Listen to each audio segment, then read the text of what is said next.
ছেলের জন্য একটা অধ্যায় শুরু করতে যাচ্ছিলাম, কিন্তু শেষ পর্যন্ত আর ভগবান সাথ দিল না, সবই কপাল।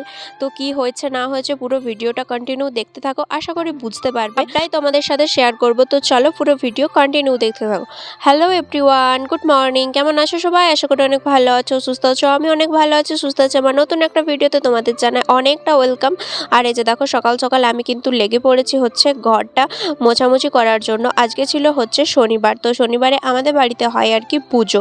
আমাদের যে দুর্গা মায়ের ফটো আছে, তো সেটাতে বাবা একটু পুজো করে।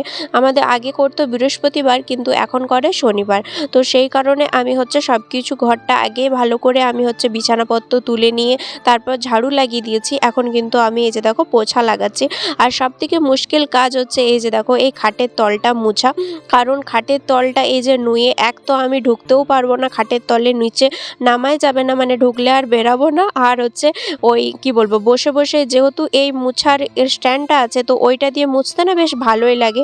তো সেই কারণে ওইটা দিয়ে আমি দেখো বারবার করে আর কি জল পাল্টাচ্ছি আর কিন্তু ভালো করে মুছছি। আর জলটার অবস্থা কী যে হয়েছে, প্রত্যেক দিনও যদি ঘর মুছো না, কারণ ঘর থেকে এত নোংরা বেরোয় যে কি বলবো।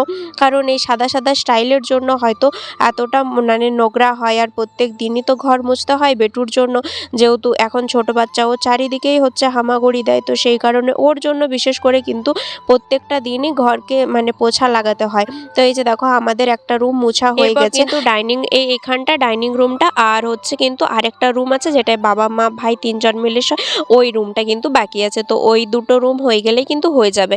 আর এই যে দেখো এখানটা কিন্তু বাথরুমের সামনেটা, তো এইখানটাও হচ্ছে মোছামুছি করে নিলাম।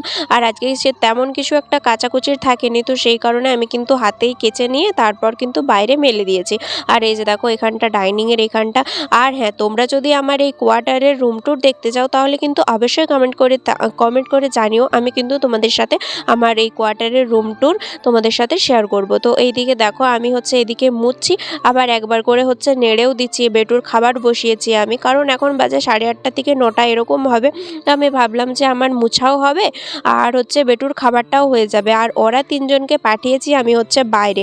আমি বলেছি যে যতক্ষণ না আমার ঘর মোছা কমপ্লিট হবে আর ঘর হচ্ছে শুকাবে, ততক্ষণ তোমরা কিন্তু বাইরে মানে বাইরের থেকে ঘরকে আসো না, আর বাইরেই বসে থাকবে। যখন আমার ঘর শুকিয়ে যাবে তারপর আমি কিন্তু তোমাদেরকে ডেকে নেবো। তো আমার কথা মতো তারা কিন্তু চলে গেছে বাইরে। আর মানে এখন আমি হচ্ছে দেখো কাজ করছি, আর খুব তাড়াতাড়ির মধ্যেই করছিলাম, কারণ হচ্ছে বলেছি না ওরা বাইরে বসে আছে, কতক্ষণই বা আর বাইরে বসে থাকবে বলো বাচ্চা ছেলে নিয়ে। আর এদিকটাতে দেখো আমার এখন ঘরটার মোছা কমপ্লিট হয়ে গেছে। আর এখন আমি হচ্ছে চান করব। তো ওরা এখনও আসেনি, কারণ বারান্দাটা এখনও অবধি শুকায়নি।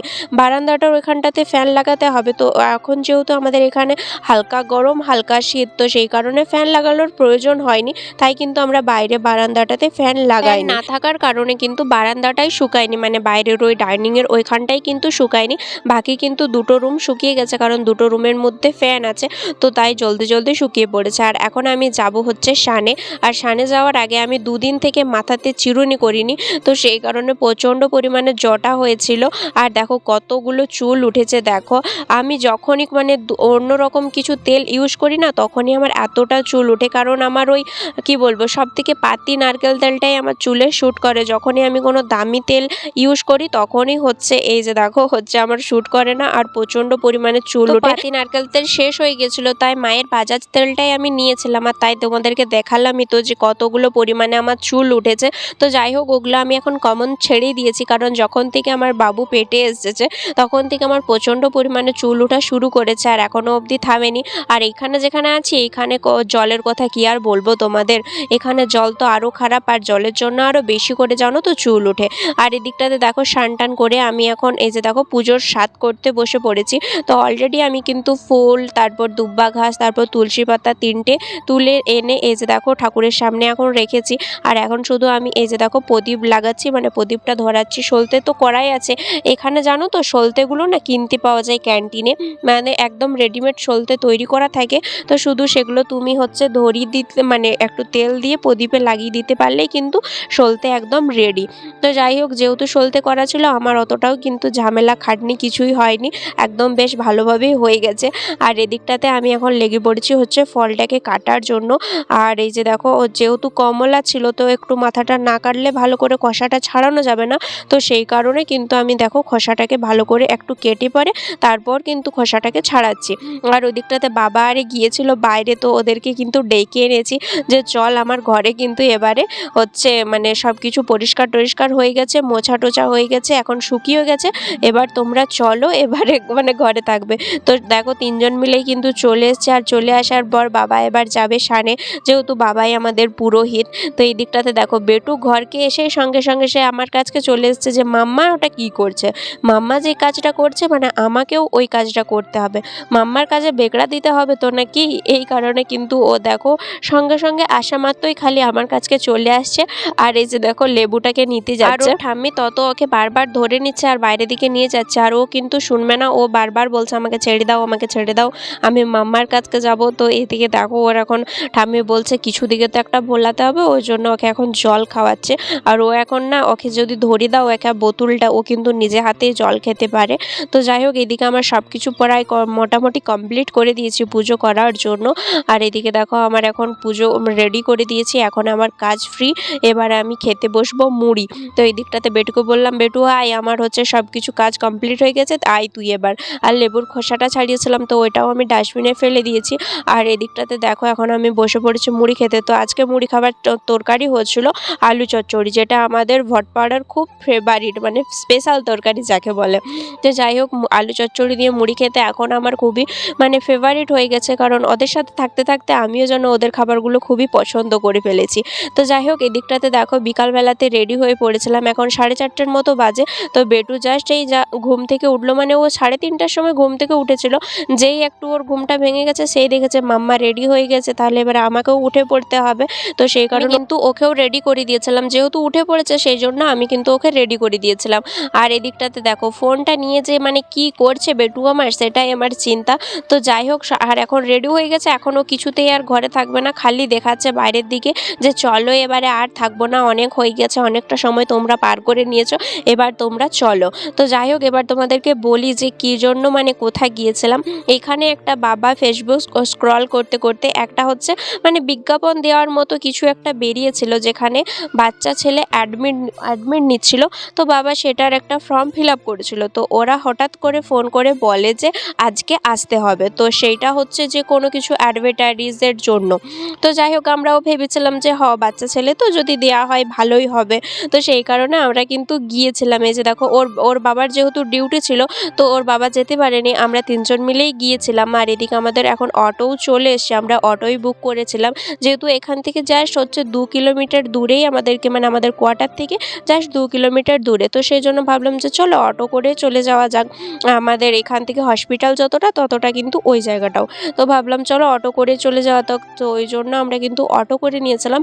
আর এই যে আমরা এখন যাচ্ছি, কিন্তু ওইখানে যেয়ে যেটা বুঝতে পারলাম যে কোনো কিছুই না, ওইখানে যেয়ে পরে বলছে তোমাদেরকে বাইরের থেকে ফটোশ্যুট করতে হবে, তারপর ওই বাচ্চার নামে একটা প্রোফাইল বানাতে হবে, মানে ফটোশ্যুট করতে বলছে যে তোমার 20 থেকে 25,000 টাকার মতো লাগবে আগে, তারপর বাচ্চার প্রোফাইল বানাতে হবে, তারপর যদি কোনো কোম্পানি তোমার বাচ্চাকে দেখে সিলেক্ট করে বা তাদের পছন্দ হয়, তারপর তোমরা মানে তার জন্য অ্যাপ্লাই করতে পারো, এরকম কিছু একটা বলছিল। তো এসব শুনেই কিন্তু আমাদের মাথা ঘুরে গিয়েছিল আর গোলমাল হয়ে গেছিল।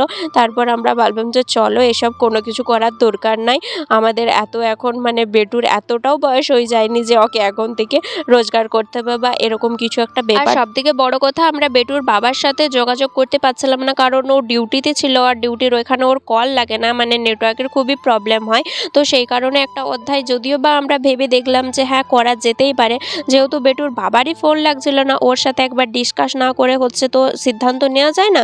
তো সেটাই আর কি, যে কোনো মানে নতুন অধ্যায় শুরু করার আগে ভাগ্য আমাদেরকে সাথ দিল না, মানে সবই কপালের উপর ছেড়ে দেওয়া হলো। যে দেখো যদি ফোনটা উঠাতো বা ফোনটা লেগে যেত, ওর সাথে একটা দুটো কথা হয়ে যেত, তাহলে হয়তো আমরা মানে ডিসিশন নিয়ে নিতাম যে হ্যাঁ করব কি করব না। তো যেহেতু ভাবলাম যে থাক, যেহেতু কথাবার্তা হলো না ফোনেতে, তাহলে ছেড়ে দাও, পরে আবার যদি আবার কোনো কিছু থাকে, যদি ভাগ্যে থাকে ওর, তাহলে অবশ্যই হবে। তো এই করে আমরা কিন্তু চলে এসেছিলাম। আর আসার পর এখন এই যে দেখো হচ্ছে আমি বেটুকে খাওয়াতে বসেছি, আর খাওয়াতে বসার হচ্ছে খাওয়াতে যে বসছি আমি এক জায়গায় বসছি আর ও আর এক জায়গাতে চলে যাচ্ছে, তোমরা তো দেখতেই পাচ্ছ। এক জায়গায় বস করে ওকে খাওয়াচ্ছিলাম আর ও হচ্ছে আলাদা জায়গাকে যাচ্ছে। তো আর ওর পেছনে পেছনে দৌড়াতে হবে, আমার কথা ও শুনবে না, ওর কথা আমাকে শুনে চলতে হবে। তো সেটাই আমি কিন্তু করছি। তো এই দিকটাতে দেখো ওইখান থেকেও কিন্তু এখানকে চলে এলো। তারপর এবার ঠাকুরের কাছকে আসবে। একদিন এমন করেছিল এই প্রদীপটাকে ধরে না, মানে যেরকম করে কি বলবো, যেমন পুজো করে আরতি করে সেরকম ও কিন্তু প্রদীপটাকে ধরে একদিন ঘুরাচ্ছিল। তো যাই হোক, এদিকটাতে দেখো যখনই দেখে যে সন্ধে দেওয়া হয়েছে তখনই কিন্তু ও এরকম করে প্রদীপটাকে নিয়ে খেলা করে। আর এদিকটাতে আমি ওকে বললাম, নে তোর যতগুলো খেলনা দরকার তুই ততগুলো নে, তবু তুই চুপচাপ এক জায়গাতে বসে থাক, কোথাও যাস না। তো ও তো শুনবে না, ও তো শোনার ছেলেই নয়। তো যাই হোক দেখো, খাওয়াতে ওকে 3 জন লাগে, 3 জন খাওয়ানোর পর ও যদি একটু ভালো করে আর কি খায়। তো এই দিকটাতে হচ্ছে আমরা 3 জন মিলে হচ্ছে আলাতন হয়ে যাচ্ছিলাম খাওয়ানোর জন্য। এখন কিন্তু বাবা ছিল না, এখন শুধু আমি আর মাই ছিলাম, দুজন মিলে ওকে খাইয়ে কোনো রকমে উদ্ধার করেছি। তারপর আমরা দুজন মিলে চলে এসেছিলাম এই যে দেখো রুটি করার জন্য। রাতের খাবারটাও তো করতে হবে বলো, তো এই জন্য এই যে দেখো মায়ের অলরেডি রুটি বেলা কমপ্লিট হয়ে গেছে, তো আমি এই জাস্ট একটু আগে শুরু করলাম। তো এদিকে আমার জাস্ট একটি রুটি হয়েছে আর আমি দ্বিতীয়টি এই যে দেখো দিয়েছি। আর মায়ের মাত্র আর 2টি রুটি বেলতে আছে। মায়ের 2টি রুটি বেলা হয়ে গেলে মায়ের কাজ শেষ আর আমার কাজ আবার শুরু। তো যাই হোক, আমি কিন্তু একটা একটা করে রুটি করি, তো একটা একটা করে রুটি করতে আরও বেশি সময় লাগে। তো কিছু করার নাই ভাই, ভালো খেতে গেলে একটু সময় তো লাগাতেই হবে। আর অনেকগুলো একসাথে রুটি করলে না সব রুটিগুলো ভালোভাবে ফুলেও না, আর কীরকম শক্ত শক্ত হয়ে যায়। তো সেই কারণে আমি এই যে দেখো একটা একটা করে এরকম করে রুটি করি। এরকম করে রুটি করলে কিন্তু রুটিগুলো ফোলে আর কিন্তু ভালো নরমও থাকে। তো যাই হোক, তারপর রাতের তরকারি হয়েছিল আজকে কিন্তু আলু মুসুরি, যেটা আলু আর মুসুর কলাই দিয়ে তরকারি। সবাই হয়তো এটাকে ডালই বলে, কিন্তু আমাদের বাড়িতে এটাকে আলু মুসুরি বলে।